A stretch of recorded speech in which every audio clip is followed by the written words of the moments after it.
Welcome to OK with Miss K. La leçon du jour va s'intituler How to introduce oneself. How to introduce oneself, qui signifie se présenter. Et l'on note d'ores et déjà le faux ami introduce, qui signifie non pas introduire ou s'introduire, mais plutôt se présenter. Il existe en anglais plusieurs formules pour dire se présenter suivant le contexte. Par exemple, to run for an election, qui signifie se présenter à une élection. Ou encore, to take an exam, se présenter à un examen. Ou encore, to apply for a job, se présenter à un entretien d'embauche. Ce qui est important, c'est de se préparer en amont pour le jour J, afin de laisser le moins de place à l'improvisation, donc au stress et à la panique. Je vous renvoie à ce sujet à la vidéo que j'ai faite qui s'intitule Job Interview. N'oubliez pas non plus de soigner votre apparence physique. Alors, avant même de commencer, il me semble de bonne loi de saluer l'auditoire. Good morning, good afternoon, good evening seront toujours bienvenus et appréciés. Pour décliner son identité, l'anglais va utiliser la formule prénom plus nom, contrairement au français. Ainsi, on peut dire de manière toute simple I am Patricia Jones. Par exemple, je suis Patricia Jones. Ou encore, My name is Patricia Jones. Mon nom est Patricia Jones. On peut également être plus précis en indiquant mon prénom est. En anglais, my first name is. My first name is Patricia Jones. Mon prénom est Patricia Jones. Alors l'anglais dit mon premier nom, c'est le nom que l'on donne en premier au nouveau-né. Il existe une autre formule synonymique qui est My Christian name is. My Christian name is Patricia Jones. Mon prénom est Patricia Jones. Alors, pourquoi Christian? Il faudra aller chercher du côté du Christ. Christ, nom de baptême. Mon nom de baptême est. Pour indiquer le nom de famille, on dira My family name is. Exemple, My family name is Jones. C'est la formule qui ressemble plus au français. Autrement, on peut dire également My surname is. My surname is Jones. Mon nom est Jones. Attention, il s'agit là d'un faux ami. Un surname indique bien le nom de famille. Le mot surnom se dit a nickname. Et enfin, il reste une troisième formule qui est My last name is. My last name is Jones. Mon nom de famille est Jones, plutôt américain. S'emploie en Amérique, aux États-Unis. Cela peut être précieux de connaître tous ces différents termes si vous avez besoin de compléter un formulaire, par exemple, en Angleterre. D'ailleurs, on dit to fill in a form. To fill in a form, compléter un formulaire. Pour l'âge, on posera la question How old are you?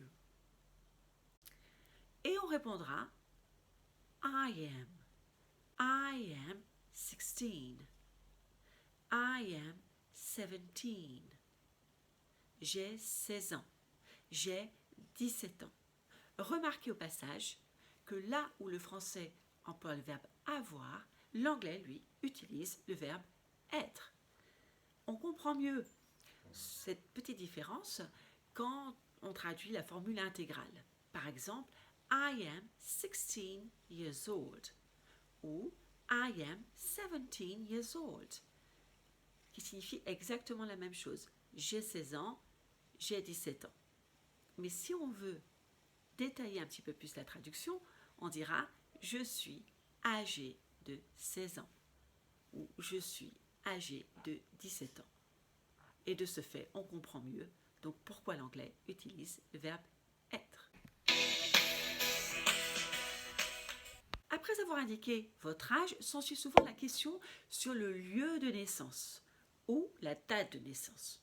Commençons par le lieu. À la question « Where were you born ?» Where were you born?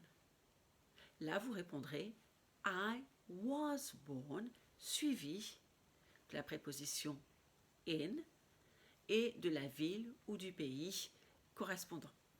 Par exemple, I was born in London. I was born in Edinburgh. I was born in Paris. I was born in America. Remarquez au passage qu'on emploie le prétérit dans cette formule. Pourquoi l'anglais utilise-t-il le prétérit? On suppose que la minute qui précède votre naissance est déjà du passé. C'était il y a 1 minute que vous êtes né. C'est une action passée, datée, précisée dans le temps, bien précisée dans le temps. Si vous êtes né il y a 20 ans, c'était il y a 20 ans, c'est un fait passé. Et à la question « When were you born ?» vous répondrez de la même manière « I was born ».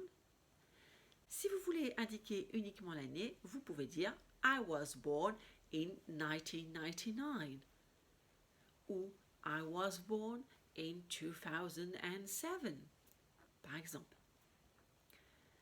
Si vous voulez préciser davantage la date de votre naissance, en précisant le jour par exemple, là vous utiliserez la préposition on. Par exemple, I was born on the 14th of August 2007, par exemple.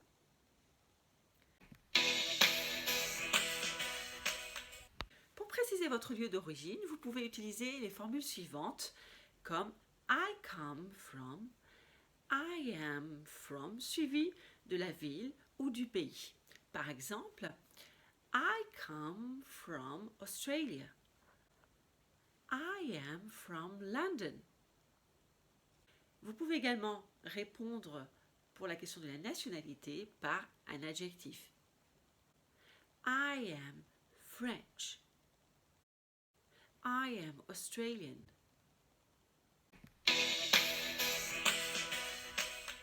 En ce qui concerne l'adresse, address, avec 2 D s'il vous plaît en anglais, l'anglais répondra à la question Where do you live?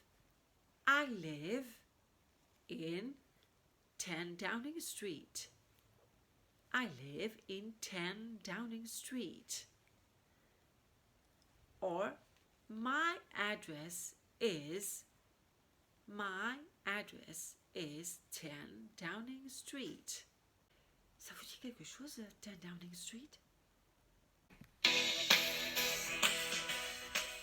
Si vous désirez évoquer les membres de votre famille, vous direz I have got. Par exemple, I have got 1 brother and 2 sisters. Et si vous êtes enfant unique, vous pouvez dire I'm an only child. I'm an only child. Si vous avez un frère jumeau, par exemple, vous pouvez dire I've got a twin brother. Et si c'est une sœur jumelle, I've got a twin sister. Pour indiquer le métier de vos parents, si vous parlez de votre père, vous direz My father is a cook, par exemple. Mon père est cuisinier. Ou encore My father is a mechanic. Mon père est mécanicien. Ou s'il s'agit de votre mère, vous direz My mother is a nurse. Ma mère est infirmière. Or My mother is a teacher. Ma mère est professeure. Notez au passage qu'on emploie le déterminant E devant la profession. Là où l'anglais n'emploie rien du tout. Donc, attention à ce petit piège. Notez au passage que le mot occupation en anglais signifie job, employment, l'emploi, le métier. C'est important quand on doit compléter des formulaires, de ne pas se tromper. Si les parents ne travaillent pas, on dira My mother is unemployed. Or my father is on the dole, au chômage. Maintenant, si les parents sont retraités, on dira My parents are retired. Si la maman est au foyer, on dira My mother is a housewife. À la question Where do you study? Vous pouvez répondre I study in Camille Claudel High School. High school signifiant lycée. Mais pour préciser le lycée professionnel, vous pouvez dire I study in Camille Claudel Vocational High School.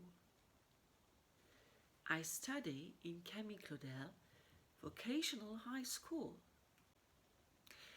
On peut également utiliser l'expression I study in Camille Claudel Community College. On emploie Community College pour les élèves qui ont au-delà de 16 ans. À présent, si vous êtes stagiaire, vous pouvez dire I'm a trainee. I'm a trainee. Et si vous êtes un apprenti ou une apprentie, vous pouvez dire I'm an apprentice. I'm an apprentice. L'apprentissage se disant apprenticeship. Et internship. Ou encore a training period. A training period. I did my training period in plus le lieu de stage.